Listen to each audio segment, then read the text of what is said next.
آپ کہتے ہیں سجدوں میں عربی میں دعائیں مانگیں اگر کوئی عربی نہ آتی ہو. جس کو عربی نہیں آتی ہے اس کو ایک دعائی ہم نے بتائی ہے, اللہم ربنا آتینا فی الدنیا حسنہ وفی الآخرۃ حسنۃ وقنا عذاب النار. 5 منٹ میں میں یاد کروا سکتا ہوں اسے, یعنی یہ میری ریکارڈنگ ہے, آپ 5 دفعہ ریپیٹ کر کے تو اپنے کان میں لگائیں تو آپ کو یاد ہو جائے گی. سورۃ البقرہ کی آیت نمبر 201 ہے. سب سے کامل دعا یہی ہے, اے اللہ ہمیں دنیا میں بھی بھلائیاں عطا فرما, آخرت میں بھی بھلائیاں عطا فرما, اور آخرت کی سب سے بڑی بھلائی کہ ہمیں جہنم کے عذاب سے بچا لے. دنیا کی کوئی دعا ہے وہ اس سے باہر نہیں جاتی.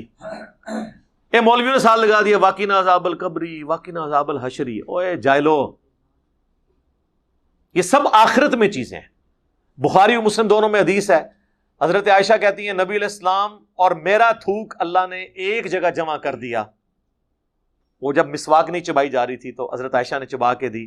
پہلے حضور نے چبائی, نہیں چبائی گئی تو حضرت عائشہ کے منہ میں آئی, تو حضور کا مبارک لعاب حضرت عائشہ کے منہ میں آیا, اور پھر انہوں نے چبا کے حضور کو دی تو حضرت عائشہ کا لعاب نبی علیہ السلام کے منہ میں گیا. یہ یعنی محبت کا اظہار حضرت عائشہ کہہ رہی ہیں, اور کہتی ہیں کہ اللہ نے میرا تھوک اور نبی علیہ السلام کا تھوک ایک جگہ جمع کر دیا اس دن جو رسول اللہ کی دنیا کی زندگی کا آخری دن اور آخرت کی زندگی کا پہلا دن تھا.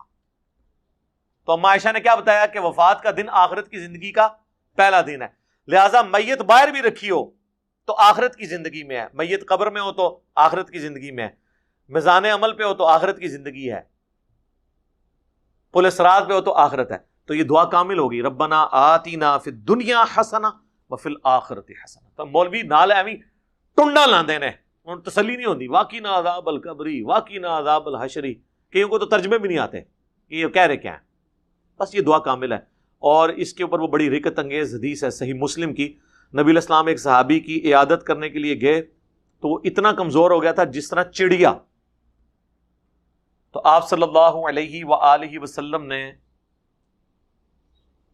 فرمایا اور تو اللہ سے کیا مانگتا ہے؟ آپ کو پتا چل گیا اس نے کوئی کام ڈالا ہے ایسا, کیا مانگتا ہے اللہ سے؟ تو کہنے کا یا رسول اللہ میں تو اللہ سے یہ دعا کرتا ہوں کہ یا اللہ جو تو نے مجھے آخرت میں عذاب دینا ہے دنیا میں ہی دے لے. آپ نے کہا سبحان اللہ, کیا اللہ کا عذاب جھیلنے کی کوئی طاقت رکھ سکتا ہے؟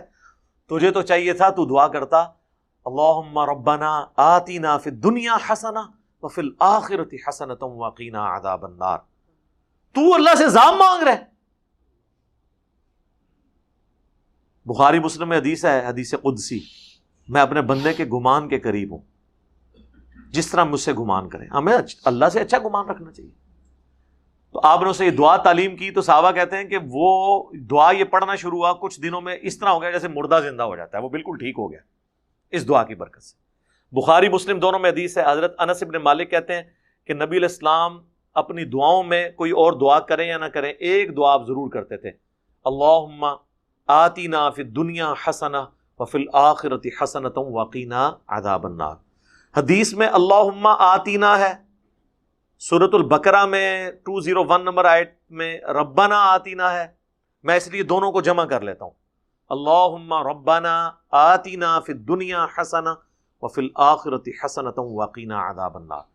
کوئی کسی کی اولاد نہیں ہو رہی, یہی دعا مانگے. کسی نے پیپر دیے ہوئے, یہی دعا مانگے. کسی کی شادی نہیں ہو رہی, یہی دعا مانگے. ٹھیک ہو گیا. ہمارے پاس کنوارے بھی بیٹھے ہیں نا, اور جس کی شادی ہوئی ہے وہ تو صبح شام منگے.